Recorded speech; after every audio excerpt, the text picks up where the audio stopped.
Ralph Northam signed this executive order Thursday, allowing student athletes to start competing again. The VHSL released its 2020-2021 guidelines for return to participation guide, which approves an outline for each sport on how to safely become active again. That list includes recommendations for coaches and athletes, as well as for the equipment the teams are using.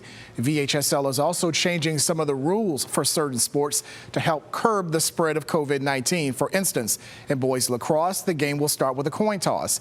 Girls lacrosse, the first possession goes to the visiting team at center. Also in track and field, runners and relay races will be allowed to wear gloves as they hand off the baton. But one thing that will stay the same is the number of spectators, which will still be capped at half capacity or up to 250 people. Rob? All right, Sean, thank you. An infectious disease expert from the University of Virginia is working to better understand different treatments for COVID-19 patients. Right now, Dr. Patrick Johnson and his team are working on a clinical trial involving remdesivir, which became the first FDA-approved drug to treat the coronavirus late last week. Up until then, doctors had been using it experimentally. The antiviral drug was used to help treat President Donald Trump's bout with the virus, along with other therapies, though Jackson warns that is not a cure.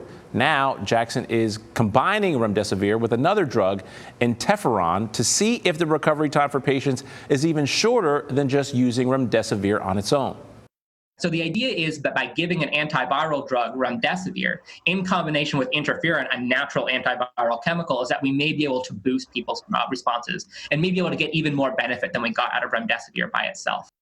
Jackson says he's in the process of recruiting COVID-positive hospitalized patients from all over the globe to take part in this clinical trial.